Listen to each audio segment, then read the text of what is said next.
Hello everyone, আসসালামু আলাইকুম। কেমন আছেন সবাই? রোজি ফ্যামিলি ব্লগ থেকে নতুন আরেকটি ভিডিও নিয়ে চলে এলাম। ভিডিওটি শেষ পর্যন্ত দেখার অনুরোধ রইল। ভিডিওটি দেখার আগে অবশ্যই একটি লাইক দিয়ে ভিডিওটি দেখা শুরু করবেন। কাছে কিংবা দূরে যে যেখান থেকে আমার ভিডিওটি দেখছেন, নিশ্চয়ই সবাই ভালো আছেন, সুস্থ আছেন। দোয়া করি আল্লাহ সবাইকে ভালো রাখুক, সুস্থ রাখুক। আজকে কক্সবাজারের দ্বিতীয় দিন। সকালবেলা ঘুম থেকে উঠেই চলে আসার কথা সমুদ্র সৈকতে, কিন্তু না, টুইন বেবিদের জন্য আর নিজেদেরও একটু টায়ার্ডনেসের জন্য একদমই সকালে উঠে আসতে পারিনি। সেই সকালে উঠে বাচ্চাদের ঘুম থেকে উঠে ওদেরকে গুছিয়ে দিয়ে তারপরে আবার নিজেরা গুছিয়ে নিয়ে আসতে আসতে সেই দুপুর একদম রোদ, এত টানা রোদ, এখানে এসে মনে হচ্ছে আল্লাহ কি জন্য এসেছি। যদিও সমুদ্র সৈকতে ওখানে বাতাস আছে, তারপরও রোদ তো রোদই। এই রোদে এমনিতেই বালির রোদ গরমে কিরকম একটা যেন লাগতেছিল আসার পর থেকেই। তারপরও এসেছি যখন, যেতে হবে। টুইন বেবিরা যতটা না আনন্দ করবে তার চেয়ে আমার বড় মেয়ে, সে তো খুবই এক্সাইটেড, সে আসবে, তার জন্যই বিশেষ করে আসা।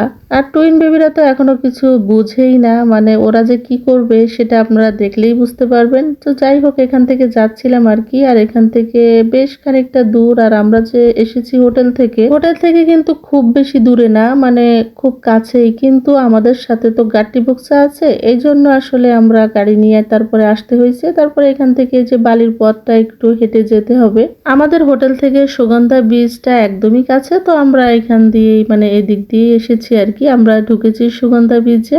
তো এখান থেকে একটু ভিডিও করতে করতে যাচ্ছিলাম আর কি। আসলে ভিডিও করার আমি তেমন কোনো সুযোগ পাইনি, কারণ বাচ্চাদের যতটুকু পেরেছি কেটে কুটে আপনাদের সাথে শেয়ার করতেছি। খুব বেশি বড় হলে তো আপনারা দেখবেন না, এই জন্য আসলে খন্ড খন্ড করে আপনাদের সাথে শেয়ার করতেছি আর কি। আর অবশ্যই ভালো লাগলে যারা এই পর্যন্ত আমার ভিডিওটি দেখেছেন অথচ এখনো একটা লাইক করেননি, তো প্লিজ দয়া করে আমার ভিডিওটা একটু লাইক দিয়ে তারপরে কন্টিনিউ করবেন। আর কেমন হয়েছে অবশ্যই কমেন্টে জানাবেন, আর কেমন ভিডিও দেখতে চান সেটাও বলবেন।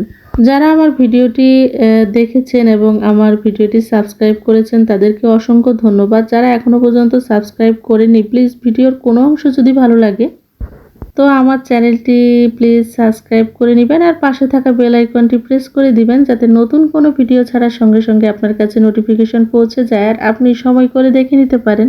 যাই হোক, আমরা কিন্তু চলে এসেছি। আর এসেই চেষ্টা করতেছিলাম যে এসেই আসলে যে কয়টা ছবি বাচ্চাদের নিয়ে তোলা যায়, কিন্তু বিশ্বাস করেন একটা ছবিও ওঠে নাই। ছবি ওঠে না এ কথা বলাটা ভুল, কিন্তু ছবি উঠেছে, কিন্তু একটাও জাতের ছবি না। এরা যদি বড় হয়ে যদি বলে যে আমরা কক্সবাজার গিয়েছিলাম, দেখি তো কিরকম ছবি উঠেছে। জানি না আল্লাহ সেই পর্যন্ত আমাদের বাঁচিয়ে রাখবে কিনা, তবে যেটাই যখনই দেখবে আর কি, তখনই ওরা নিজেদের ছবি দেখে নিজেরাই হাসবে, যেটা কেমন ছবি উঠেছে। আসলে ক্যামেরাম্যান দিয়ে ছবি তুলেছিলাম, সবার ছবি তুলেছে, চেষ্টা করেছিলাম ভালো ভালো দেখে ওদের কয়েকটা ছবি যেন তোলা হয়, কিন্তু একটা ছবিও ভালো হয়নি।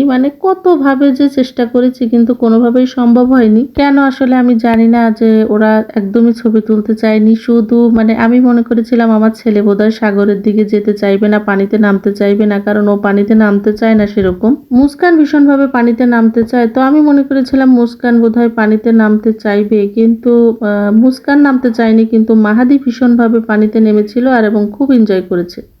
অনেক জায়গায় আসলে ঘোরার খুব ইচ্ছা ছিল, কিন্তু বাচ্চাদের কথা চিন্তা করে তেমনভাবে কোথাও যায়নি। আসলে বাচ্চাদের এত দূরে জার্নি এই প্রথম, আর দুজন বাচ্চাকে সামলানো চারটিখানি কথা না, আপনারা সবাই জানেন, সবাই আছি আমরা, তারপরেও বেড়ানোর জায়গা তো অনেক, তারপরও বাচ্চাদের খুব কষ্ট হয়ে যায়, ওদের খাওয়া দাওয়ার সমস্যা হয়, এমনিতেই কোনো কিছু খেতে চায় না, টাইম মতো না খেতে পেলে, পানি না খেলে তো ওদের একটু সমস্যা হয়ে যাচ্ছিল। এই কথা চিন্তা করে আসলে আমরা 3 দিন ছিলাম, তারপরেও তেমন কোনো জায়গায় ওইভাবে বেড়াতে যাইনি। তো সমুদ্র সৈকতে 3-4 ঘন্টা আমরা ছিলাম, তারপরে এখান থেকে সন্ধ্যাবেলা আরেক জায়গায় যাব, তো সেটা কালকে ইনশাল্লাহ আপনাদের সাথে শেয়ার করব। আজকে শেয়ার করলে ভিডিওটা আসলে অনেকটাই বড় হয়ে যায়, এজন্য সেইভাবে আসলে আপনাদের সাথে শেয়ার করিনি। আসলে সবাই তো একরকম না, আর এত ধৈর্য সহকারে ভিডিও দেখা সবার পক্ষে সম্ভব না। তবে যারা আমার ভিডিওটি শেষ পর্যন্ত দেখছেন সবাইকে অসংখ্য ধন্যবাদ। আমি আসলে যে ভিডিওটা দেখি, যে আপু ভাইয়া হোক, যারই ভিডিওটা আমার সামনে আসে, আমি যেটা দেখি খুবই ধৈর্য সহকারে পুরো ভিডিওটা দেখার চেষ্টা করি, আর সুন্দর করে একটা গঠনমূলক কমেন্ট করার চেষ্টা করি। কারণ আমি যার ভিডিও দেখছি সে না দেখলেও ইউটিউব কিন্তু ঠিকই দেখছে যে আমি পুরো ভিডিওটা ওয়াচ করছি কিনা। আমি আসলে ঝড়ের গতিতে এগিয়ে যেতে চাই না, আমি খুব কচ্ছপের গতিতে আস্তে আস্তে এগিয়ে যেতে চাই। তো সেভাবে আল্লাহ যে যতদিন লাগে ততদিন লাগবে, কোনো সমস্যা নেই। দেখতেই পাচ্ছেন মাশাআল্লাহ আমার মাহাদি খুব এনজয় করছে, কিন্তু মুস্কান কিছুতেই পানিতে নামতে চাইছিল না, ওই ইয়াসমিনের কোলে উঠে বসে যাচ্ছিল। আর ও শুধু পানির দিকে টান, কোনোভাবেই মানে কে কি রেখে গেছে খেলনা টেলনা সেগুলো খুঁজে বেড়াচ্ছে, দড়ি খেলনা। আর আমার আব্বুর হাতে দেখেন কিভাবে ধরে আছে।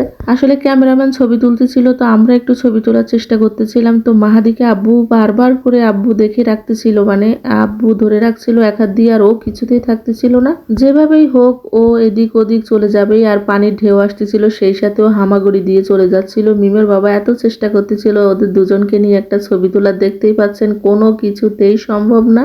ও পিছন দিক থেকে মানে সামনের দিক থেকে হামাগুড়ি দিয়ে চলে যাচ্ছে, কেউ ধরে রাখতে পারছে না, পানির স্রোতের সাথে চলে যাচ্ছে। মানে এইভাবে যে ও পানিতে নেমে এইভাবে এনজয় করবে আসলে সেটা বুঝতে পারিনি। আর এই ভিডিওটা স্মৃতি হয়ে থাকবে, ছবি না তুলতে পারলেও আমি কিছু ভিডিও করে রেখেছি এভাবে, যাতে স্মৃতি হয়ে থাকতে পারে। মোবাইলে না থাকলেও একদিন না একদিন ঠিক ইউটিউব খুঁজে খুঁজে আমার বাচ্চারা যেন বের করে দেখতে পারে। প্রচণ্ড রোদের ভিতরে কিছুই করার নেই, ক্যামেরাম্যান নিয়ে আমরা সবাই টুকটাক করে সবাই ছবি তোলার চেষ্টা করতেছিলাম, আর তুলছিলাম যতটুকু তোলা যায় আর কি। আর মিমও তুলছিল, ইয়াসমিন, মিমের বাবা, আমি, সবাই মোটামুটি সবার ছবি উঠলো। মাহাদি মুস্কানে সেইভাবে সুন্দর করে ছবি উঠেনি, তবে যেভাবে উঠেছে ঠিক সেইভাবে তুলে নিয়েছি, এটাই স্মৃতি হয়ে থাকবে।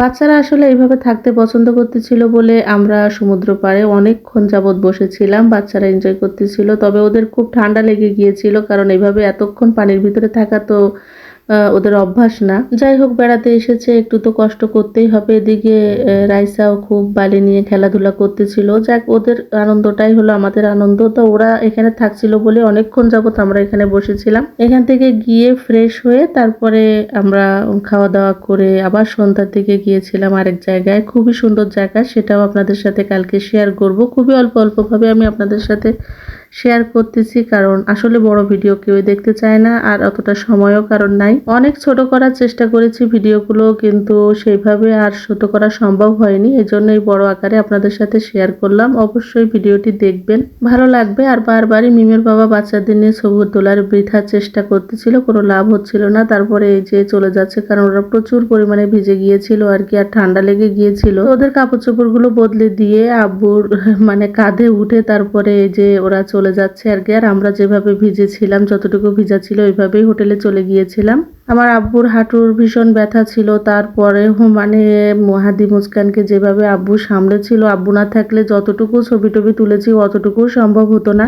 তো এখান থেকে আমরা চলে যাচ্ছি আর কি, এটা যাওয়ার পথের ভিডিও। বালি ছিল প্রচন্ড, এই জন্য ইয়াসমিনের কোলে মুস্কান আর আব্বুর কাঁধে উঠে মাহাদি চলে যাচ্ছে আর কি। এখান থেকে গাড়ি নিয়ে আমরা হোটেলে চলে যাব, ফ্রেশ হয়ে সন্ধ্যার সময় আরেক জায়গায় যাব, সেটাই কালকে আপনাদের সাথে শেয়ার করব। তো ভিডিওটির কোনো অংশ যদি ভালো লেগে থাকে তো লাইক কমেন্ট শেয়ার করে আমার চ্যানেলের পাশে থাকবেন। আজকে এই পর্যন্তই, আল্লাহ হাফেজ।